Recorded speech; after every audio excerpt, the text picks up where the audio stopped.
That's exactly the date Mitchell said he would come. Okay. He's driving now He's driving? from. Worsley. Let's go to the do something. Oh, there you go. Harinder is coming, right? I hope so. It's fine. Harinder and Gordon. Gordon, I don't know. Gordon and Harinder are coming. They are coming. Okay. Here people are raising hands. Why? What's the matter? Oh, the sound is not on. Oh, it's not?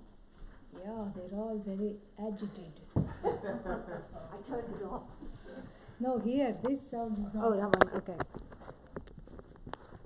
Everybody on live stream is getting You didn't seasick. miss much. Yeah. Just warming up.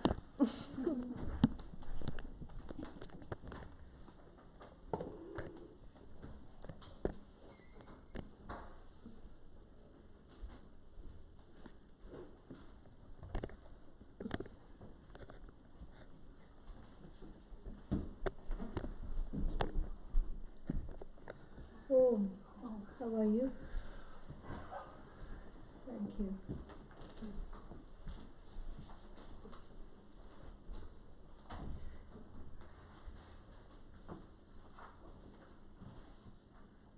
And they are also saying it's not being recorded. Oh, did it not the postal? Okay.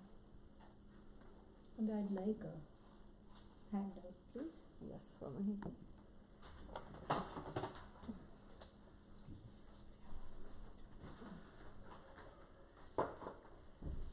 I'm impressed. All of you remembered. That's nice.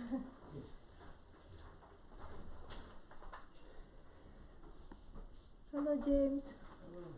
How are you? Very good, thank you. Fantastic. Good to see you. Long time. Good to see you. Yes, come. Do you want this? Do you want to come here? Well, I'm just thinking, Dottie, do you want this under your feet? I can do that.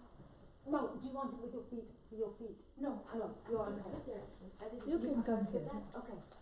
And you can have her chair. It's musical chairs.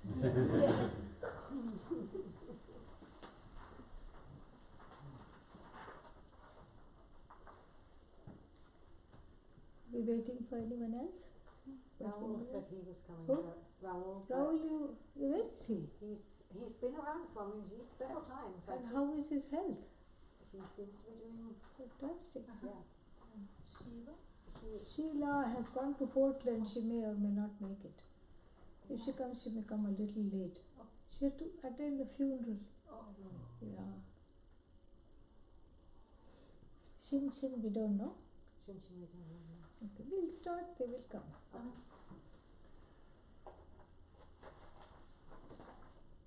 Faith is online.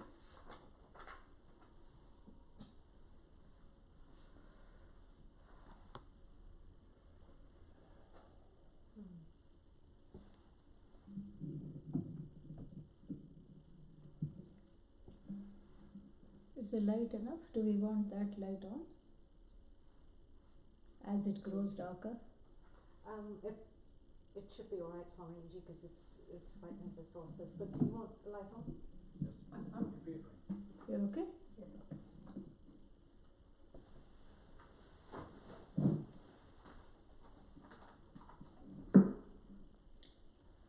Om Sahana Bhavatu Sahanau Bhunaktu Sahaviryam Karavavahai Tejasvinavadhitamastu ma vidvishavahai.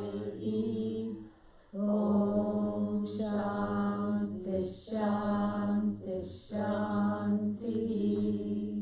There is a place here. Come.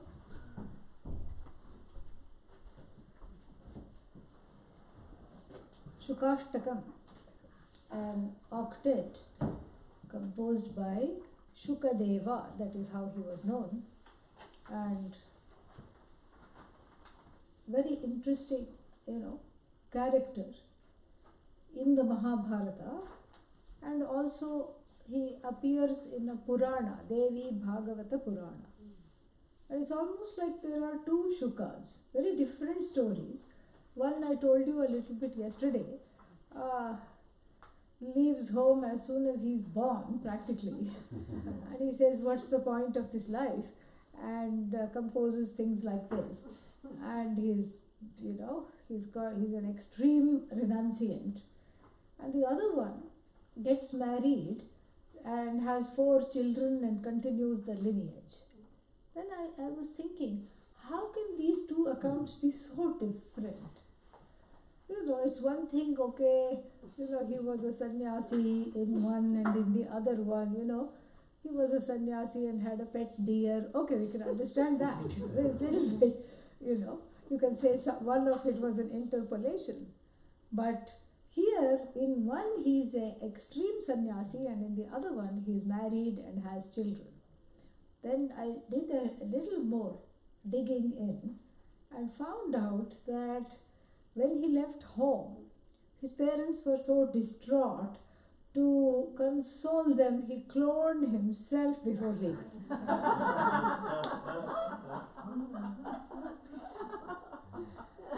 And what was the clone's name? Shuka. That's all, it's a clone. Hello, wake up. So then the clone grows up and gets married and gives the parents some happiness, And then this fellow flies around, unencumbered. Then I thought, okay, this is good. Because in the Devi Bhagavata Purana, it is that Shuka who is also very learned. He also gets moksha, because after all he's a clone, But he's been programmed to marry, have children, be in the world. And it's almost like he's been programmed to not run away into the forest, okay? So that the other one can run away. Wouldn't that be nice? Every jignasu, every mumukshu can clone himself, herself, and then, one version stays at home and does the roles, marriage, motherhood, fatherhood, and then the other one, free as a bird, pursues the knowledge. Wouldn't that be nice? Yes. Okay, so then, in the process of trying to reconcile these two accounts, I found more trivia. Because the other thing that was intriguing me, why the parrot? Why is he named after parrot, And there, one more, these are all stories, because in those days they didn't have, cell phones. And they had a lot, therefore there was a lot of time on their hands. And they would, write all these things. So this is the story about Shiva and Parvati. Shiva and Parvati are leading a happy life, and then along comes Narada. Mr. Narada comes along, and whenever Narada comes, what happens? Self-growth. Yeah. The people in the world say what happens is what is that called? Conflict. Yeah. Narada brings conflict, but he doesn't bring conflict. He just tells things as they are, and then he goes away. And then people are not fully grown enough to see that this is a kind of a friction for inner growth. And so what they do is they have a fight instead. Yeah. Because if you're not emotionally mature, there's nothing like a good fight. Then you feel better. This is what it is. And so this is how they do things. And so Narada comes and has tea with them. Whom? Shiva and Parvati. Just because I stayed away for so long doesn't mean you should feel. The protagonists of the plot should be forgotten. This is not Vedanta, it's a story. Second time I'm telling, wake up. Put on that light. I'm telling you, everybody's going to sleep. Yeah. Yes, slowly it will warm up. So then, Narada comes, does his job and goes away. You know what he tells? Very innocently he says to Parvati, don't you think that people who are married should not keep secrets from one another? And she says, of course, you're right. Married people must not keep secrets from one another. And Narada says, but I can see, I spy with my third eye that your husband is keeping a lot of secrets from you. She says, oh, impossible. Oh, I was just checking. And he shimmies away, goes off. Finished, go. And she can't sleep for the whole night. And next day she goes to Shiva. This is a Puranic story. And says, looks like you're keeping some secrets from me. Because, the reason she can't sleep all night long is because, in the sleep he's saying, Shiva is mumbling something. And listening to it closely, it is Aham Brahmasmi. Shiva is mumbling, I am Brahman. And so she doesn't understand, and she says, have you any secrets from me? He says, no, not at all. What secrets can I have? You are part of me. There is no difference. And she says, but I still don't know what you are mumbling in the night. It sounded like Brahma something. Oh, I might have been saying Aham Brahmasmi. See, I don't know that. That means you're keeping a secret from me. So I need to know about Brahman right now. And he says, okay, I'll be your teacher. I'll teach you. But on 2 conditions. What is condition number 1? Condition number 1. Hello, come in. Come.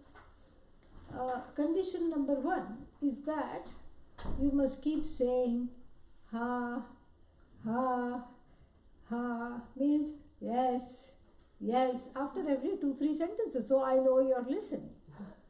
And why do I need to hear your yes, yes? Because I'm going to go in a trance and speak. I'm going to have my eyes closed and then I'm going to just talk. And then so I need to know you're listening. So you have to say ha, ha, ha, or in Sanskrit you have to keep saying. That is the first condition. And the second condition is that you must not, the condition 1b was that if I stop hearing I will stop teaching because there's nobody there. And condition number 2, you should not go to sleep. She says, yes, no problem, and you should not interrupt me. Okay, no problem. Agreed, because she doesn't want to. Not that she's a jignasu in this story. She just wants to know everything that the husband knows. And so, the teaching of the Upanishad goes on, and she says, and because she's not a jignasu, like in the beginning stages when you come to class, what happens?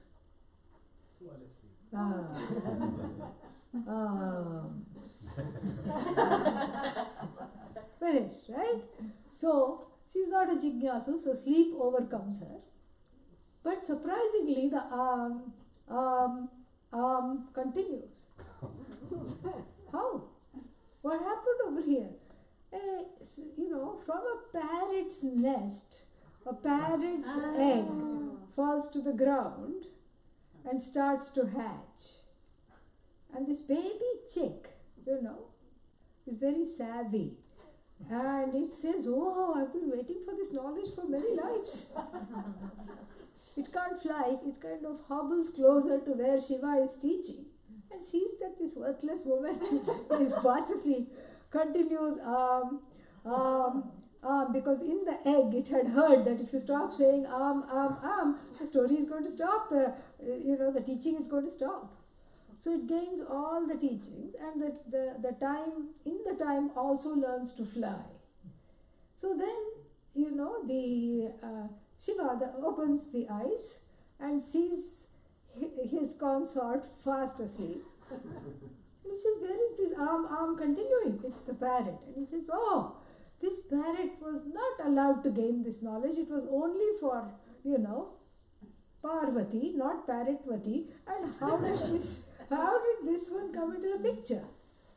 So saying, he chases the parrot to find out who it is and how it gained this knowledge. The parrot, thinking that it is going to take away this man is going to come after me and take away my knowledge, runs and into the village from the forest. And in the village, Vyasa's house door is wide open, and his wife Jabali is at that time, after having a sugar high, this little interpolation, yawning loudly. Parrot goes inside the mouth and takes residence in the womb. This is just info about the author of this text. So, parrot takes residence in the womb. ठीक है? Okay, then what happens is that Shiva comes, and Vyasa is like, oh, let me do arati, let me put garland. He says, no time for that. Where did the parrot go? Oh, I think it entered my wife's womb. And I've been wanting a baby, so this is going to be fun. And, and this one says, Shiva says, that's my parrot, because now it is my student. Because, this is not your child, this is, I have come to claim it. And in fact, I want to make sure that it is worthy of the knowledge, because otherwise I don't want this parrot to have the knowledge. Vyasa laughs in Shiva's face. Vyasa says, are you listening to yourself? Because once you gain this knowledge, you cannot take it away, So even you cannot take it away. And if he hasn't gained the knowledge, then there is no harm, there's no point. What's the point? So you just go. So Shiva shamefacedly goes. And then both the husband and the wife talk to the parrot in the womb and say, please be born. We are waiting for you. We just already love you. And you have chosen our house. And you have chosen to come through this mother. The mother says, you've chosen to come through me, come out. And the parrot, which has now turned into a child, says, absolutely not. You think I'm crazy? After gaining this knowledge, I'm going to be born? No way. I was just biding time from that Shiva, because I was small and I got scared and I just rushed into your womb. And thank you for, giving me little, whatever, things to eat and drink. Wonderful place, very nice, very cozy. But I'm not coming out. Because what's the point? Only those that are ignorant of self-knowledge are born. I have full jnanam because I have listened to the teacher. Lord Shiva is my teacher. I'm not going to be born. And then, Vyasa says, I will promise you that even if you are born, you will teach others. You will not be under the spell of moha. Moha means delusion. You will not be under that spell. Come along. Please come. And then, they make a mistake. What do? They get over-eager for him to come out. And he, sees that through his third eye. And he is able to see through his, wisdom. And he says, you are now I'm not even born. And you are so attached to me. You didn't even know who I was 5 seconds ago before I flew into your mouth. And now you are ready to, be so attached to me. I'm not going to be born. So Vyasa says, okay, I will go away. And she will go to sleep. Then please be born, because, I won't be even here to look at you, to get attached to you. So with this condition, finally, he's born in the form of a child. But his name is Shuka, because originally he was a parrot. Then you know the rest, because he just says, bye-bye mom, bye-bye dad. Says, what? You're so small. You'll just get, eaten up. And you need us. He says, no. And then they try another attack. We need you. And that's when he clones himself, I suppose, according to the other story. And leaves the clone behind and goes away, and he says to the father, and he says, in fact, if anybody calls me devout, a person who has full Shraddha, calls me, not for, please give me a Mercedes Benz, not like that, for self-knowledge, because that's the only thing he gives. And then I will definitely come on, make sure that they get what they want. And so he goes away. He helps a lot of people in the forest, in many forests, and all the sages come to him for advice. Vyasa, the father himself, as I told you yesterday, comes to him for advice on several occasions. And then, then he comes in Shuka appears in a major way in the, what is that called? Bhagavatam, Srimad Bhagavatam, which is a text of 11 chapters, and it is a story of Lord Krishna. And and then it is, the first chapters are all Vedanta. It's all Vedanta. It's a Vedantic story of Lord Krishna. Very, very beautiful. And how does he appear? He appears as the teacher of the Srimad Bhagavatam. And Srimad Bhagavatam is composed by the father Vyasa, but he teaches it. How does this take place? After the Mahabharata war, there is terrible destruction on either side. In fact, from the Pandavas' side, there's only one fellow that has survived. His name is King Parikshit. And King Parikshit is terribly depressed. He just, cannot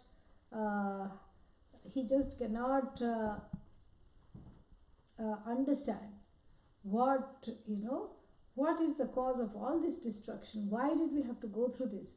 And how am I going to overcome this and still live? He's very upset. And then, when people are upset, they do strange things.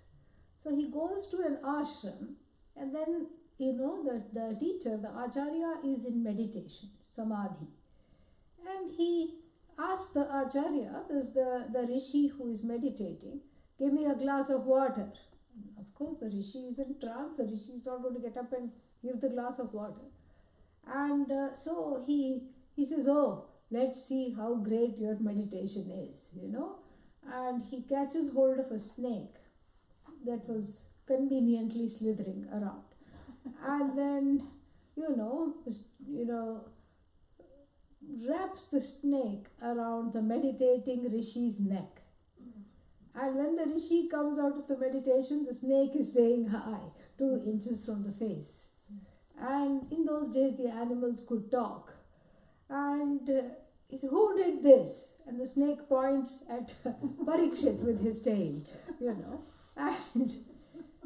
And immediately this attracts a curse, meaning it is karma phala. It's not that the sages are always cursing around. It's a karma phala. And what is the karma phala? You will die of a snake bite, just like I was almost bitten. It's unsure.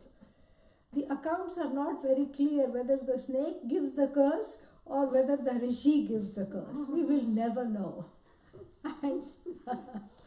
But because he has attracted this curse, curse means karma phala, result of wrong, naughty action. I mean, who goes around strangling, meditating rishis with snakes? Give me a break. So then, and he says, oh no, when is this going to happen? And helpfully the snake says, in 1 week. And in fact, I have already SMS'd my relative. He's going to come after you. Yeah. You just have a week to live. Already he was depressed. So you catch hold of a depressed man and tell him he has a week to live. think about his condition. He is now completely dejected. And then he has heard that this Shuka, the sage, the flying sage, kind of like this Buddhist rishi, Buddhist, what is that, character, Milarepa. There was one Milarepa. Have you heard of that? Yeah. So this Milarepa in the 6th or 7th century, very colorful person. And after he gains self-knowledge, he lives only on cacti. Only cacti, he removes the thorns and eats. And because of this mono diet, he turns green, totally green. Not with envy, but too much, cacti. Cactuses, cacti. Yeah, both are okay? Huh?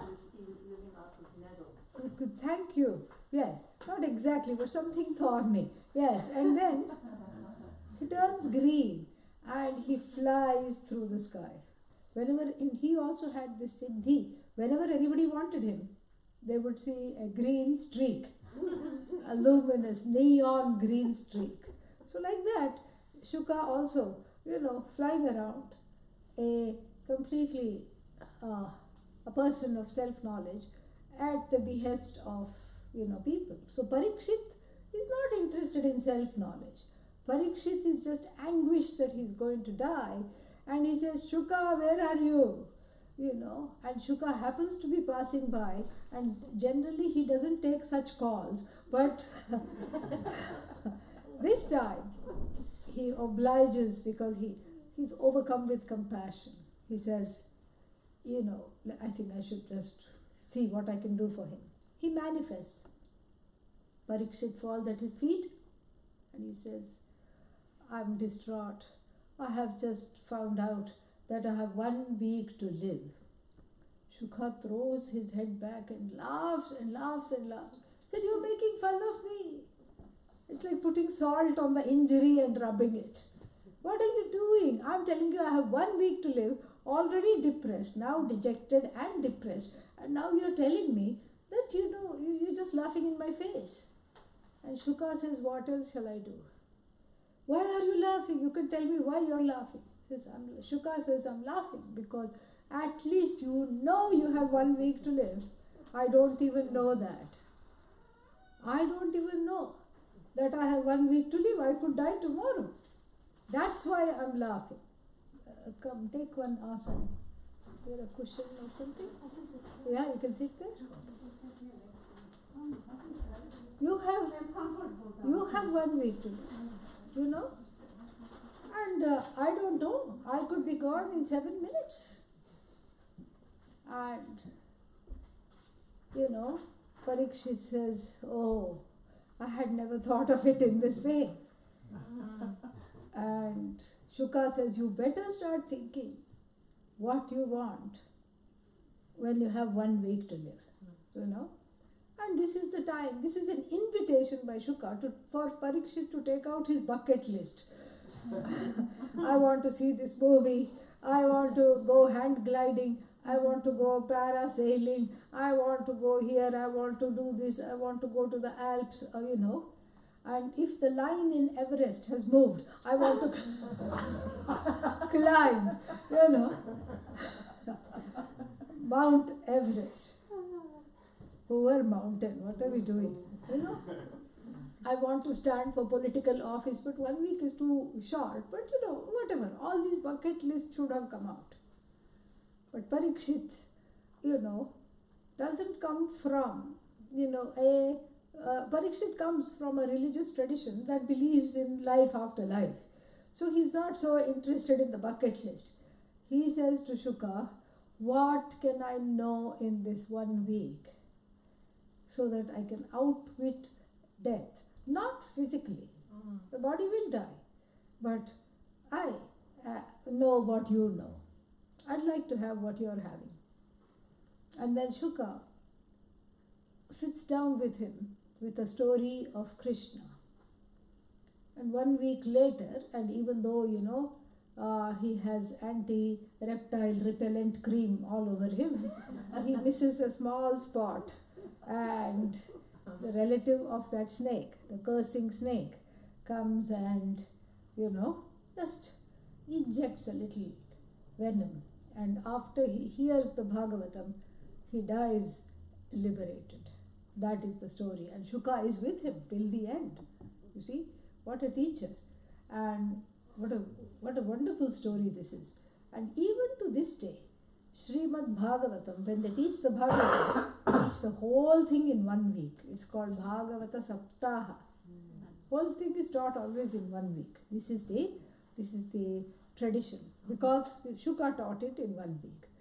And we who are studying the Bhagavatam, not now, but maybe some other time we'll study it. So the students of the Bhagavatam, what they should do, they should act as though they have a 1 week to live. And with that seriousness gain the knowledge. That is the idea. So this is Shuka. This is a very, as you can see, a very rich and lot of interpolations, lot of different, stories within stories, and some of it completely incredulous, correct? The parrot going through a yawning woman's mouth, entering her womb, and that too a fully knowledgeable parrot, and refusing to come out, because he has also heard that for the one with self-knowledge there is no birth. So all these are, very, fantasy. But you see, that is what happens. This is with any person of knowledge. There is all these, the fantasies start to build up. Adi Shankara also we have, because this is to, this is an out. It's not that people are making up lies, but they have so much devotion, Shraddha, that what they want to do is they want to put it in a very good light. And so that is how it gathers, through the generations, the stories gather all this interesting moss, and that it is there for us to enjoy, because that also becomes part of this tradition. And so, Sukastakam, this is the 8 verses, and there is a lot of fighting among scholars, which verse comes 2nd, 3rd, 4th, 5th, 6th, 7th, etc. And we are not going to get into this fight, because it doesn't matter. Who cares if we read, what if we read the 2nd verse 3rd? Doesn't matter, because really this is a text that allows for that. Certain other, this is not, in other words, this is not a Prakarana Grantha. Prakarana Grantha in Vedanta is the name given to a text. What does Prakarana Grantha do? Unfolds what? How? How does it unfold? How? In a systematic manner. Systematically from point A to B. It doesn't leapfrog. This is not a Prakarana Grantha. If it was a Prakarana Grantha, then we have to be worried if the verses got switched, exchanged. But this is not a Prakarana Grantha at all. And what other Granthas do we have? What other forms of books do we have in the tradition? Commentary. No, I'm talking like that which goes with Prakarana Grantha. What other Granthas? Prakarana Grantha, and then?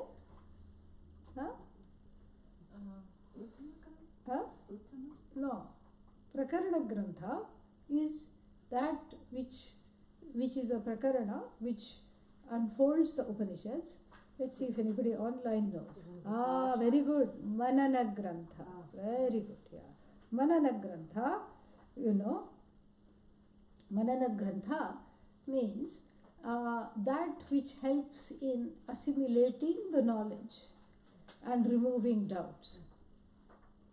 Especially a Grantha that whose main purpose is doubt removal. What is an example of a Prakarana Grantha? Viveka Chudamani, anything. Atma Bodha, Tattva Bodha, anything. What is an example of a Manana Grantha? Panchadashi, yes, but it's also, it's mainly Prakarana Grantha. Advaita Makaranda, Manana Grantha. Because every second line is Tasmat, Tasmat, Tasmat. Therefore, and the first line is the what is to be unfolded, and then therefore I am Brahman. So it is a Manana Grantha. So this is not a Prakarana Grantha. It doesn't have to follow any order. This is not a Manana Grantha either. So what else is it? What is another kind of Grantha? Ah, yes, very good. Wing it, very good. Yeah. What comes after Mananam? Nididhyasana. Fantastic. Yeah. Like our question, where is this from? Bhagavad Gita. Which chapter? 15th chapter. So, this is, what is this? This is a Nididhyasana Grantha. Nididhyasana means contemplation. Contemplation of what? Of the self. So, contemplation of the self, meaning that I, which is Brahman, which is, when we talk of self here, it's not contemplating the body or the mind. It's not a form of solipsistic navel gazing. That's not what Nididhyasanam is. Nididhyasanam is recalling the words of the Shastra, the Upanishads, that one knows and enjoying them repeatedly. This is what Nididhyasanam is. So this Grantha is for Nididhyasanam. Nididhyasana Grantha. And so Grantha means work, manuscript. And so therefore it doesn't need, if one or two of the verses are extrapolated from here to there, it doesn't matter. Because it is not a Prakarana Grantha, we can, overlook it. Then there is then there is the meter. The meter is a very interesting meter. It is called Nirvana Shatkam. Nirvana Shatkam, very nice, good. They are talking about examples. Nirvana Shatkam is Nididhyasana Grantha, another example, yes. So, let us chant the first verse, because to get an understanding of the meter, you should hear it a bit, okay? Everybody has the text? Bheda bhedau sapadi galitau Punya pape vishirne Maya mohau kshayamupagatau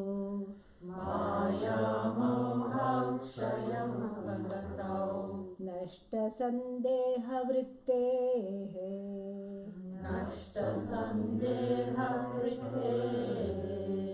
Shabdatitam trigunarahitam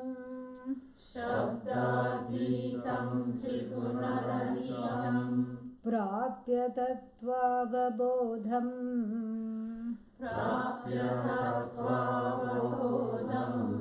Nistraigунye pathi vicharatam. Change that.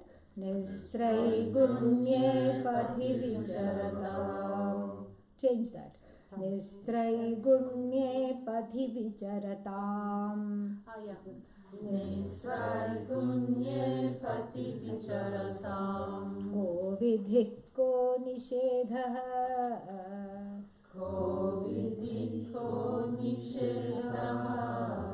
Is there a text here? Uploaded? Oh, I didn't No? upload it.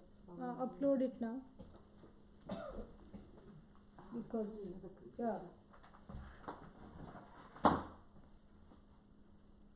just now upload it. It's on this computer, so I'm going to So, you heard the meter, and when you when you hear this meter, those who have studied Kalidasa's Megha Duta, the cloud messenger.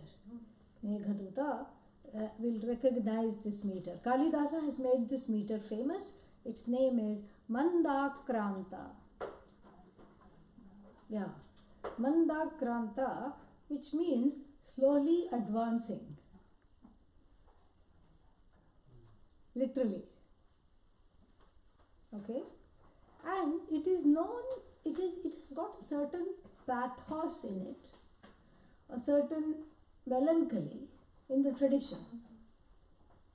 It's got a certain pathos, a certain melancholy, and it's melancholic. And then it also is frequently used in the tradition, in the literary tradition, to depict a yearning, wanting, longing, this meter. Very interesting. What is this poem about? The poem is about one who doesn't have yearnings, the one who is free of all melancholy, correct? And what else? The one who is, who is a sage, who is a person of self-knowledge. Then why is this meter being used? Attention. Huh? To draw attention. To what? To draw attention to the fact that there is no melancholia? To draw attention to the fact that you are Ananda, you burst into tears? No. For you to yearn for that self-knowledge. It is not for the people. See, people who have self-knowledge are not studying this, correct? Who is studying this? The one who has to do nididhyasakam. The one who needs this, this teaching. The one who is without this teaching. That is the one that has to learn, yearn for this. And that is the melancholic person. Like our, what was his name? Parikshit, who is, listening to this. So the contrast of the content and the meter is like a wake-up call. It's a wake-up call to show the big gap that is to be bridged, and how this knowledge makes the impossible possible. So that is what is Manda Kranta meter. Okay? And It's in, what? I'm trying to get it on my Swamini. Yeah, so Bheda Bhedau Sapadi Galitau. This is all like what is called an absolute locative construction.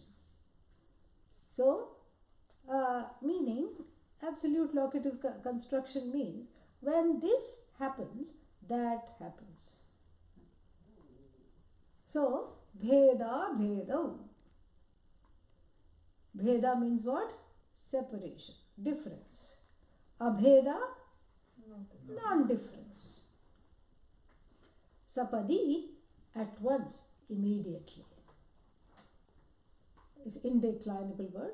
Sapadi, at once. Galitau. Galitau means when it has resolved. When it has melted. What? The difference even between, this is all describing, the person of knowledge. So the difference even between who and who, the difference between the Bheda and Abheda. Difference between non-difference and difference. When it has resolved. What does this mean? In the spiritual tradition, people go around asking each other, what are you? Are you Advaitin or an Advaitin? Are you a dualist or are you a non-dualist? you know. The question is dualistic in nature. Yeah, so that there is already this thing. And really speaking, there is no such thing called an Advaitin. Advaita is there. But one who says I am Advaitin, that means I am opposed to Dvaitin. But aren't we opposed to Dvaitins? We are Advaitins. We are that. We are, we are not opposed to anything. Did it come? I hope so, Swamini. Yeah, now it is there. You can download. Yeah, Sukastakam is there. 48 KB, you can click on that. So you can follow along, you can download it to your computer. So, Bheda and Abheda, correct? And on the face of it, there is a lot of fights, political fights, because the whole world is made of two. Everything is two.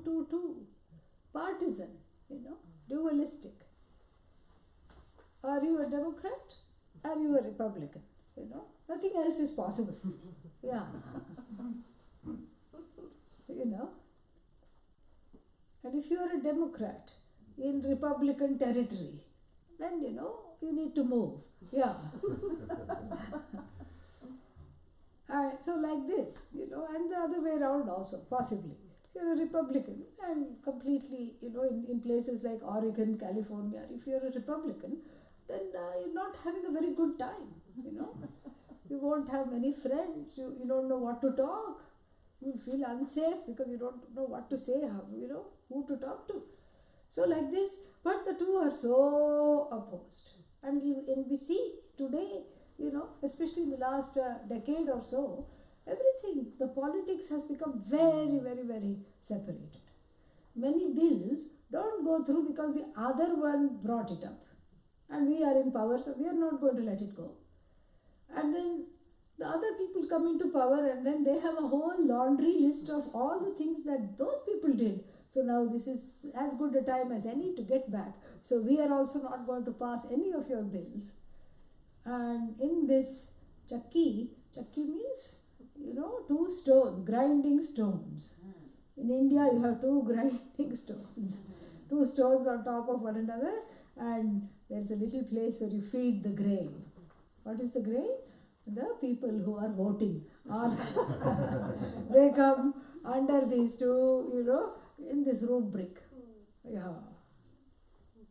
And then, that is what the whole thing is. Anything you take.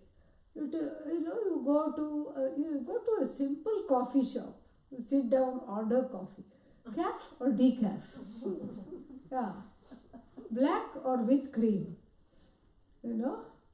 Sugar or no sugar? Even in the plain, in the plain when I go, coffee, yes.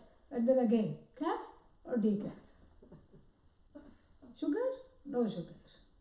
This or that. The whole life it's all about this or that. The whole life is about taking sides. Otherwise, one doesn't have a leg to stand on.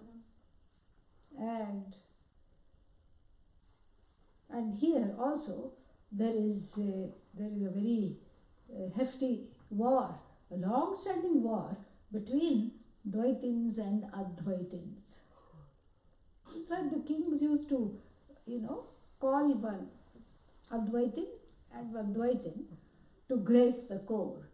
I told you, in the days of no smartphones, cable TV, computer, internet, this is what they did for entertainment. And so the king's entertainment, the king would be having his coffee or whatever, and he would just tell the two fellows to talk. And the moment the Dvaitin opened the mouth, the Advaitin would try to shut him up. The moment the Advaitin opened the mouth, the Dvaitin would try to shut him up. This is what the whole thing was. Crazy, But from studying the Mandukya Upanishad, we know that there is no such thing called Advaitin. Yeah. The one who is in Advaita must not classify himself or herself as an Advaitin. Because if you're into anything, you're not, you're not that which doesn't have any name. Got it? Mm-hmm. Yeah, because everything is a relational identity. You know, you are a man or a woman, or you are transgendered. That is also a certain kind of a box. It's a box for people who don't like boxes, but it's still become a box now. You know, and so like this kind of a binary existence is nothing but samsara. Samsara is nothing but a series of binaries that one has to negotiate, and if you don't choose, that is chosen for you. And if you don't choose, you stand out like a sore thumb. Very soon you have to leave home and go to an ashram if you don't choose. If you say, I refuse to choose, because you don't belong. So, therefore, this is this Bheda and Abheda is a setup. What kind of a setup is it? It is a setup to keep one permanently attached to the notion that I am bound. That's another problem. Bondage, liberation, again setup. Are you bound or are you liberated? I am liberated. You know, if you need to say that, that means you must be bound. You know, this is all very Socratic. And so there is, you know, for the one who is into Advaita, for the one who has studied Advaita, there is nothing that he or she opposes. There is no opposition. No opposition whatsoever. What is there to oppose? No, but what about those people out there who believe that everything is discrete, everything is separate from everything else? What about those people? Well, the Advaita, the person who is, you know, a proponent of Advaita would say that also has some basis. I have been blessed to see beyond that. They are still, you know, seeing something there, and from their point of view, what they see is not outside of that which is free and limitless and whole. It's all free, it's all whole, it's all limitless. So what is the problem here? You know, very interesting. And this is there in the last chapter of Gaudapadacharya's, what is that called? Introduction. Not introduction, that Alata Shanti Prakaranam, the chapter called Alata Shanti. Alata means a joss stick, an incense stick is called Alata. So the whole idea of the title of that chapter came from a visualization of going out in a dark, moonless night with a lit incense stick and then drawing with it. You can draw Om, but if you're not in a very nice place to draw Om, you can just, you know, curse somebody. You know, go away from my life. And you can see that written very briefly. Get out of my life, you can say. Or you can draw a house, a person, a stick figure, another stick figure. You can draw everything. You can draw a circle, a square, a triangle, and so on. And you can just whirl it like Nataraja, the dance of creation. And then what? Then you suddenly bring it to a stop. And then in this time, 5-10 minutes that you have entertained yourself doing this, you have forgotten you're holding just a tip of light. You have gone into that, you know, mirage world, so to speak, a make-believe world of houses, figures, and everything that is, you know, always in motion. And when you stop, then the reality dawns on you that all that is there is one consciousness, the light of light, one source of light that has as though, that's why it's as though, because you're writing in a dark sky, it has as though become many. So is that tip of that incense stick opposed to what? Is it opposed to the house that it has drawn? Can it ever be opposed? No. Can you ever oppose your shadow? No. Better still, can the shadow oppose you? No. Because one is Satyam. That which is you, which is unalterable, which is non-negatable, which is unchanging, you, that consciousness, that awareness, and the other is what? Mithya. Abba. Mithya. What is Mithya? He said to exist or not exist. Yes, Anirvachya, that which is right in between the continuum of existence and non-existent. You cannot say it exists because, like even this flower, you cannot say it exists because, what will happen to this? If I keep saying you exist, very soon it's going to start wilting and then it's going to start withering.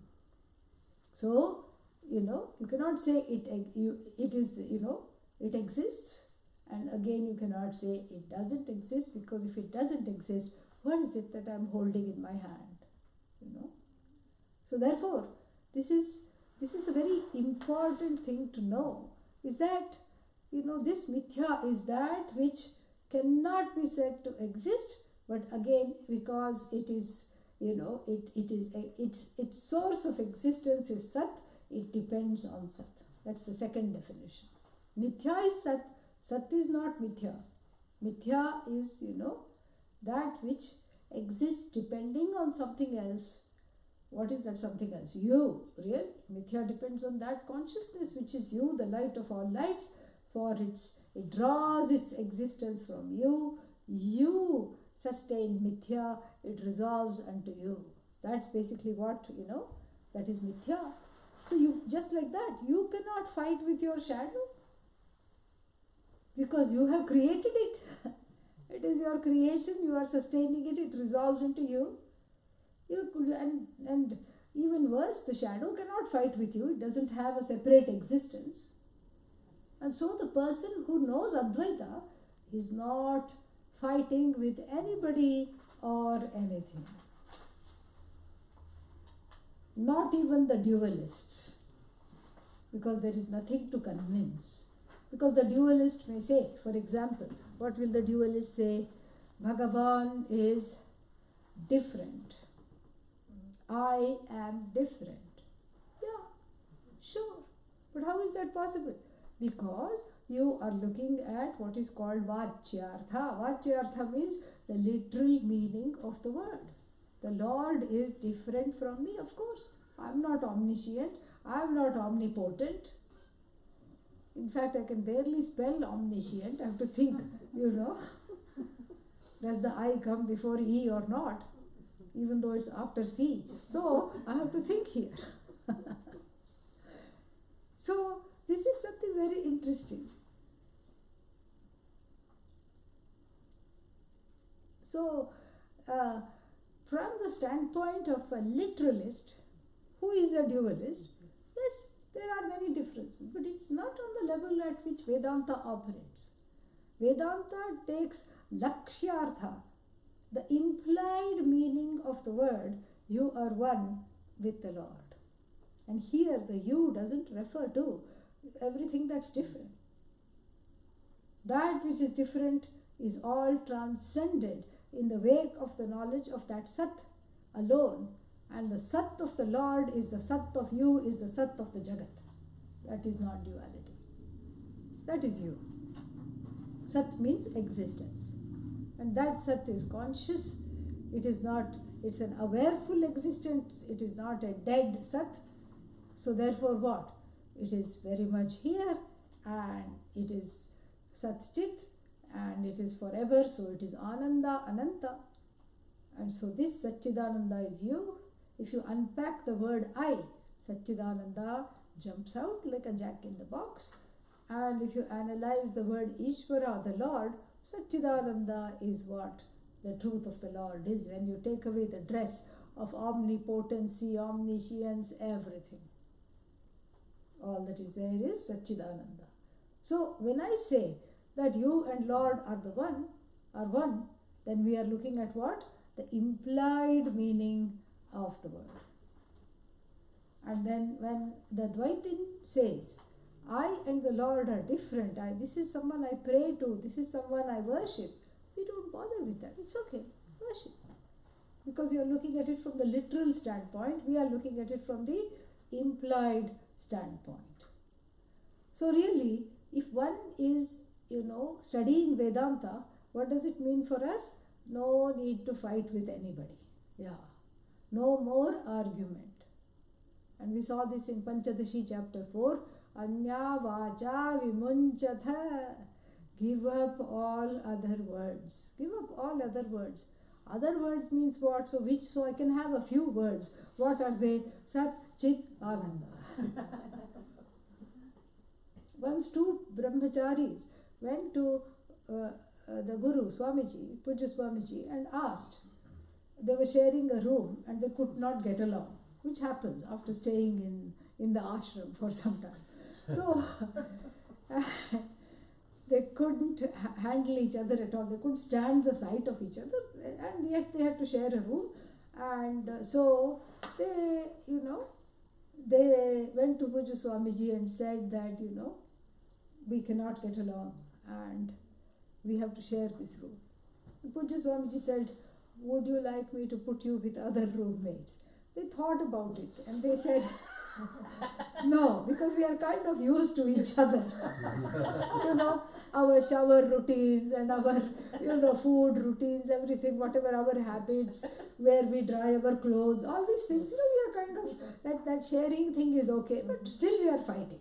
We don't want to be paired up with, Puja Swamiji offered, and he was very mischievous that way, because he put it in such a way, I could put you with some other people, but there was a ... at the end of it.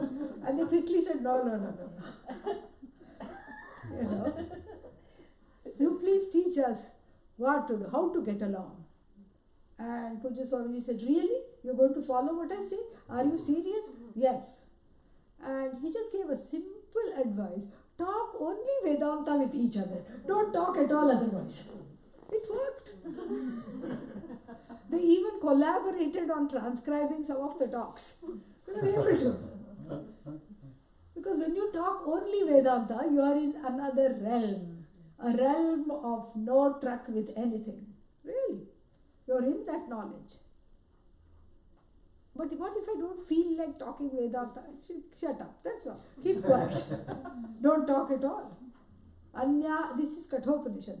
Anya vacha vimunchatha. May the person who is not just a person of knowledge, but a person wanting to study this, may they leave all other talk. Otherwise it's just yap. What is this? What is that? Finding fault. Gossiping about something else, somebody else. Oh, you know what they did? Oh, you know what happened? Or criticizing somebody, or, worse yet, criticizing oneself. This is what it is. Stop talking. Otherwise, only talk Vedanta. And that is what it is. That is how one practices. Whatever one knows, one, does nididhyasana, assimilates what one knows. And the practice here is vak tapas. And so what does one practice? One practices living in that knowledge as a way to assimilate it. Living the truth of that knowledge. So anya vacha vimunchatha, and amritatvasya setuhu, the next line in the Kathopanishad. This is a bridge for immortality. And so here, bheda bhedau galite, galitau means the one who has resolved all the duality within, and therefore there is no duality without. Everything is oneself alone. So that is the first characteristic, very nicely put. And we have started the text, and we have few more days, and we will pick it up tomorrow, same time, same place. Purnamadaഃ Purnamidam Purnat Purnamudachyate Purnasya Purnamadaya Purnamevavashishyate. Om Shanti Shanti Shanti. Hari Om Shri Gurubhyo Namaha. Hari Om. Any questions are there? If you want, you can ask questions.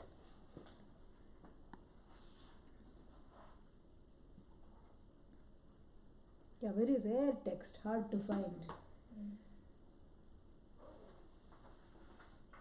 Not taught all the time. That's why I'm very happy to see all of you here. Yes, Can I ask a question not related to the text? yes. Is it about Hiranyagarbha? No, it is not. But it is about grief. Yes. And Grief. Yeah. and grief is a natural process. Yes. And I guess I don't have a question, but I'd like to hear more about it. Is it so? Grief was like a symptom of attachment, Well, you a know. result of attachment. Yeah. Grief is because one misses something, or one can't have something that one loves. And it's important, you know, emotionally speaking. It's important to acknowledge it, to give vent to it, but then one has to move on. There is a time to, you know, finish that and move on. So it's the moving through. Yeah, So yeah, important, of yeah. course. Because if you don't acknowledge it, then it's a form of denial of the self. So it's important to acknowledge it. Other questions? Yeah. Can you speak more to sat? Because when I've heard it used in other ways, it meant like fruit. Is it the same thing? Or? Fruit. Yeah. Truth, yeah. Because that which is truth is non-negative. It's the truth of you. Yeah, sir. I thought you were saying fruit. Let's see, there's one, looks like there's a question online. Yeah, Vak, Tapa, cease fighting. Yeah, correct, yeah. I'll reply to you. I got your email. Yeah. Yes. Yes, it's all a big prasada. This requires tremendous strength. Bhima. But there is a little place, I suppose, who is strong? You are being pointed to from the back.